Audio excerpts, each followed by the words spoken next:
Right to the last game he played against North Melbourne, at least Glenn Archer, at least, but my feeling is there were others. He used to say to him, give us our 20 grand back. And Bucks swears that no 20 grand was ever handed over, but all the boys used to just nibble at him when he was taking a shot at goal. The big, yeah. And he couldn't help biting on it, Bucks.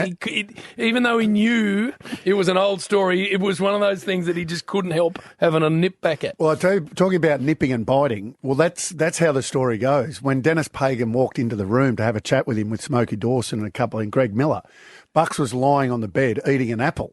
This is a legendary story. I have heard this before. And just sort of chewing on an apple and didn't get up. So this is the year he's at the Brisbane Bears? Yeah, or the year before that? Yeah. No. This is when he's left the Bears and deciding where he's going. North thought they had him. So 1993. Yeah, North thought they had him signed, sealed and delivered, and the brown paper bag everyone talks about.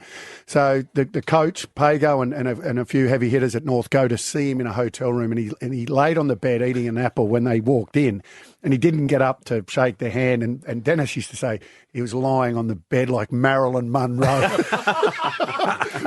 so you had these every year these young kids would come into the club and Pago would tell the story, and I'm thinking, I've watched a lot of Marilyn Monroe. I never saw her lying on the bed eating an apple, but he used that analogy and he said, he didn't want to play with you guys. So that was brought up before. And I wonder how much, I was going to say, JB, was a little bit of mayo to try and inspire the groups around just in terms of giving 20 grand back, I was there when you were the assistant coaching sort of goal kicking coach. Yes, they did.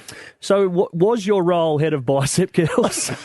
Because the only time I saw you was in the gym or kicking left foot bananas with Taz in the pocket. Yes, well, if you want to really sort of nail it down, who won the BNF that year?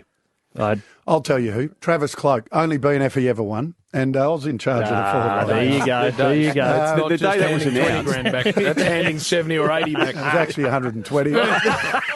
The day that was announced, Duck, Mick Moldhouse, who was coach, wasn't aware of the appointment. No, he was aware. I went and sat at his house and had breakfast. I think it was Eddie Maguire who just got it through the line. It was actually Mick and I. And to be honest, at the end of that year, I was required for 10 hours a week, Das. And that was the contract, was just it? too busy. Couldn't squeeze the 10 hours in for your 120. So at the end of the year, I'll never forget it. I walk in. By the way, I walked in. They had I had my office, my computer.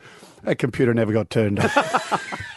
I'm a hands-on man, JB. I was out there just doing body work and marking and kicking and a few weights, just teaching them the right technique. A few weights. First Anzac Day I was ever asked the privilege of being asked to work on, back in the 9 footy days. I remember got there and I'm the underling. Of course, the big boys are running the show, so I was just do as I told. And they said, righto, you're actually going to do a recorded piece right out in the centre of the ground before Anzac Day, but well before. So I'm like, all right, no worries. And so I'm standing at the middle on my own, and Collingwood came out to do some pre-match warm-up. So they haven't run through the banner. This is well before that. Anyway, so I'm standing in the middle waiting to do this 10-second thing, and all I hear from behind is a pretty familiar voice going, what the hell are you doing out here? I turn around and there's Duck, Collingwood gear, head to toe. I said, what are you doing here? That's even more important. Talking about Ed, then at the end of that year, Daisy, because it could have easily gone on, but what happened was I walked into the office and I just said, I got on the front foot. I said, listen, this isn't quite. And they, within a split second, they said, you know what, we're on the same page.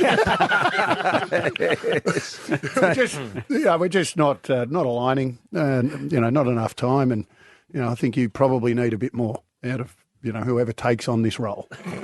Was a mutual agreement. It was a bit of an arms race at that stage, wasn't it? To see if you could get hold of a name like the King Wayne Carey and drag him back, Daisy. Yeah. Did you remember him having significant impact on your career at that stage or not? I didn't spend a lot of time with it, but I honestly do remember him being in the gym a lot longer than I was ever in there. Anytime I would walk past, you're in there, just the tight little singlet on, just getting it done, then wander in the office for 5 or 10 and then wander straight back out. So, you certainly got your money's worth out of the gym at least.